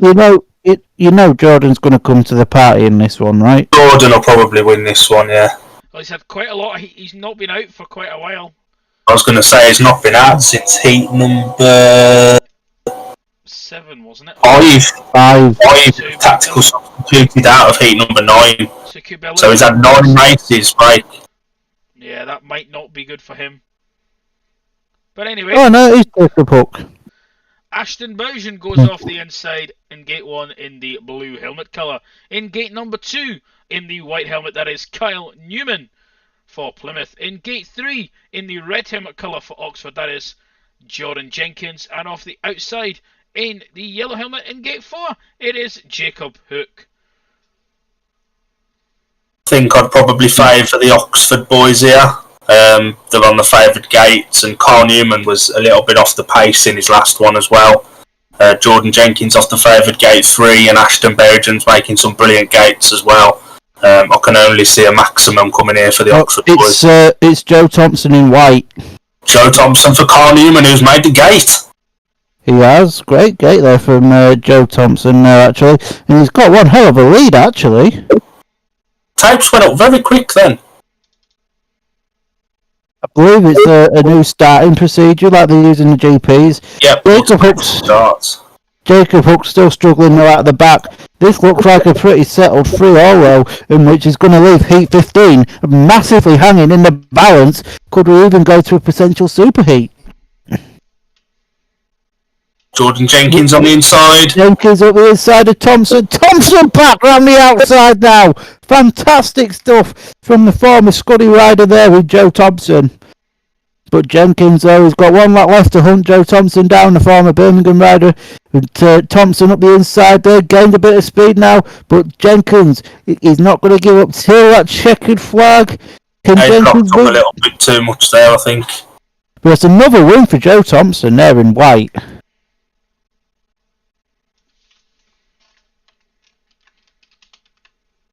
In hindsight, should they have probably put Thompson in for Hook and left Newman in? I would have done that. Hook was miles off the back then. I would have put Thompson in for Hook there. Because, you'd have probably got a 4-2 out of that. So, Heat 14, it was a win for the reserve switch in white, Joe Thompson. Second in red, Jordan Jenkins, and third in blue, Ashton Bowden. Sets us up for a last heat decider with Oxford on 41 points, Plymouth 43. Well, it just depends which order Sam Masters and Scott Nichols are going to go in. I think Gary May's got a couple more decisions to make. I'd expect it to probably be Dan Thompson and Alfie Botel, maybe. Yeah, you'd probably expect someone like maybe Ben Barker to go in as well. But I think you could almost write Dan Thompson in your programme. I'd probably put Alfie in as well. It just depends who they're going to put off gate 4. Gate starts then. Gate 1 has scored 19 points, with 3 of them being race wins. Gate number 2 has scored 29 points. The Gate 2 has now become the more favourable gate this evening. Has scored 29 points with 6 race wins. Gate 3 has scored 22 points with 4 race wins, and I can't remember what it said for Gate 4. Numbers. Zach's taking his Plymouth race jacket off there, so Zach's done for the night. He'll be disappointed with his performance tonight, I think. 9 plus. Yeah. Oh no, it's Zach. Sorry, wrong rider. I looked at the Sorry. Oh, Howard. 4 plus 1 though, that's not terrible. It's not. He'd have been wanting more from himself, I think. Yeah, 100%. It's not the sort of performance you'd expect from a number 1 rider. Gary May there, they're going to chat to Ben Barker, so I'm guessing Ben Barker will be in heat number 15. Jordan Jenkins off to get changed, so we can rule him out. Scotty Nichols' bike having work done, so we can count him in. Pretty much. He's got a screwdriver in his hand, and he's doing something with the handlebar. I don't know how to tell you this, but that's a spanner. I was going to say, Palmer, that is a spanner, Palmer, unless I'm correct, unless I'm wrong. It's the same thing. It's used for tightening stuff up. Two different tools, but yeah, okay, Palmer. We know what you meant. I work with a spanner as well. That's quite bad. I don't know if that's you referring to Dylan. No, that refers to his job as a scaffolder. Oh, Yes, okay. Al.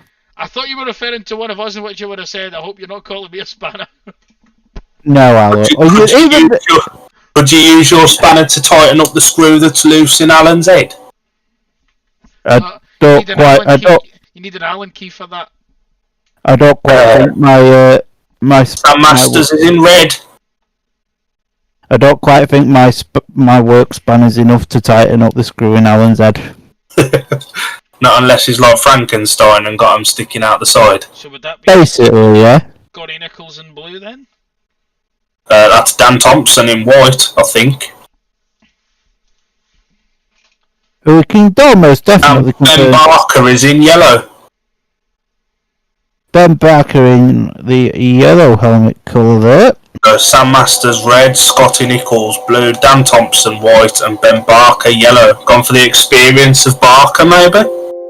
Over the form on the night, probably, of Alfie. I think, and this is no sort of disrespect to Alfie, Alfie's last ride was in Heat 11, and the track's probably changed quite a bit since then, whereas obviously Ben's out in 13, so... Palmer, do you want to run us through these? Because we know what happened last time we let Alan do it. So, in individual scores then, Sam Masters 12 on a maximum, Henry Atkins on 2, Cameron Eaps on 4, John Jenkins 2, Scott Nichols on 12 and 2, Aston Bowden 8 and 1, Luke Cullen 1. So, Zach Cook 4 and 1, Alfie Botel 8, Dan Thompson 10 and 1, Kyle Newman 2, Ben Barker on 6, Joe Thompson on 6, 7, 8, 10 and 2, and Jacob Hook on 3 and 2. And man is ringing me, but I'm doing the YouTube so she can wait.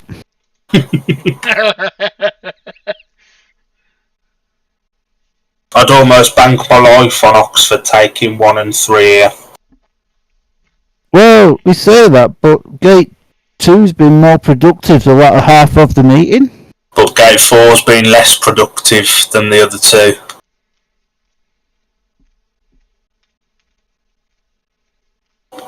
And you know what they always say, it's hard to give up the inside line.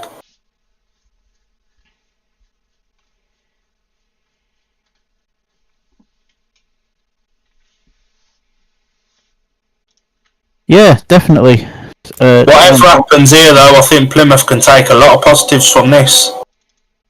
And Oxford 100%. could potentially be a little bit concerned. 100%. I mean, for Oxford, it's their first home meeting, innit? But I don't think anybody expected Plymouth to have this good of a performance.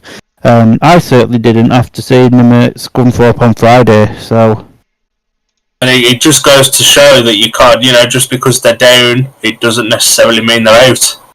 100%. And, you imagine if Zach had have scored a couple more points like he'd have hoped to, Plymouth could have and probably would have won this meeting.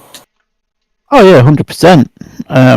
Considering Zach's, 4, Carl Newman on 2 as well, 2 very experienced heat leaders, not having their greatest nights, and other riders have stepped up. But it looks like Oxford are off at gates 1 and 3. So, for one last time then, am I doing it or is Alan doing it? Alan can do it and you can call the heat. Alright then. Alan, take it away, Bob. So, in red off gate number 1, it is Sam Masters of Oxford. In the... I'm now losing where I am. In white off gate number 2, it is Dan Thompson. In blue off gate number 3, that is Scotty Nichols. And off gate number 4, in the yellow helmet, that is Benjamin Barker. This will be a tasty heat number 15 if I do say so myself. Palmer, back to you. Yeah, no, massive heat 15 here in the context of the meeting. Can Plymouth produce a stunning ride to keep one of the Masters and Nichols at bay and take the meeting? We'll find out in about 70 seconds time. As the Could start also of be the worth walk away. noting, I think Dan Thompson's on a warning, so he has to sit still, which he does. Great start though for Dan Thompson there, but Masters up the inside. Now, is this going to be a repeat of the last race in heat number 10, where it's a big battle between Masters and Dan Thompson, although Nichols battling with Thompson. Thompson now goes wide a little bit and cuts back up to the inside, but it's Oxford on a 5-1, which will currently take the meeting. Thompson round the outside. Can he do anything for Scotty? Not quite yet, but Nichols riding the right defensive lines there to keep Dan Thompson at bay, but it's going to take one mistake from Nichols and Thompson's going to be there. But as it stands at the moment, it is going to be a 5-1 to Oxford. We've got one lap left to go. Dan Thompson is there. Dan going really wide there to try and salvage something for the Plymouth Gladiators. He goes around the outside again. Can he get around Scott Nichols here? And he's... Oh, I think that's a... I think Scott's just held on to that. Wow. Scott thinks Dan's got it. That could have been a dead heat. Scott thinks Dan's got that. He's just pointed at him. And then gone to shake his hand. I thought initially Scott had got that. Down to the line. There's the line. You might be right. Dan's got that. Dan's got it. Dan's taken that. Dan's taken that. We've got a super heat. We've got a super heat. Wow. There's about half a wheel in that. And, you've got to, say fair play because Scott was looking towards the ref and pointing at Dan. Even, Scott knows that Dan's got that. Oh, yeah, 100%. Oh, we'll see the replay once again. I believe referees are allowed replays now, which can always be advantageous. Scotty lifting there has probably cost him second place. It also looks like he's just about shut off where Dan just wound it on a little bit more. Yeah, Scott's lifted again there. Yeah, Dan's got that. Dan's got that.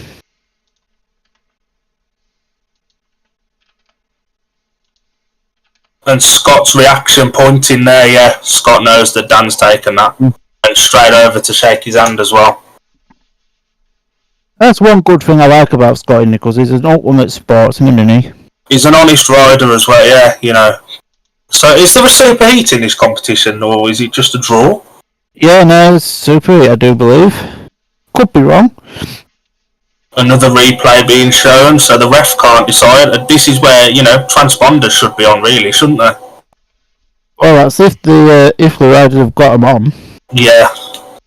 Because I've heard stories that riders haven't been using them as such, so it's...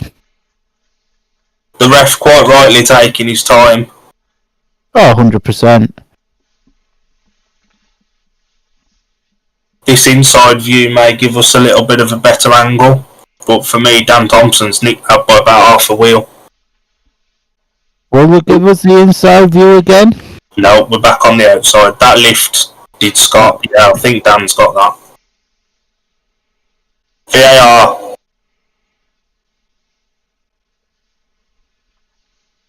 Looks like everybody in the Everybody's waiting for the result, aren't they? Yeah. Whatever happens, Plymouth can be massively proud of their achievement tonight. No, it looks like it's been awarded as a 5-1. That's the wrong decision, in my opinion. Having looked at the replays, that's the wrong call. It is the ref's decision at the end of the day. But it's wrong looking at that replay. I would agree with you, but we have to go with what the ref says. Heat 15, it was a win for the rider in red, Sam Masters. Second in blue, Scotty Nichols. And third in white, Dan Thompson. I wouldn't be surprised if Gary May was up on the phone to the referee about that one. No, I would expect him to be doing that, to be fair, right now. But final score then, the Oxford Cheaters 44, Plymouth Gladiators 46. Plymouth Wrong robbed... way round. Oxford 46, Plymouth 44. My apologies. Oxford 46, Plymouth 44. Plymouth robbed in the final race of the evening there, but they can be proud of their performances. I'll go down the ladder. Total scorers. Sam Masters 15, full maximum. Henry Atkins 2. Cameron Heaps 4. Jordan Jenkins 2. Scott Nichols 14, Page 17. Ashton Bowden 8 and 1. And Luke Colleen with 1. Giving them a total. Giving Oxford a total of 46 points. I'll take Plymouth Swans, being as I did the call out at the start of the meeting. No problem, sir.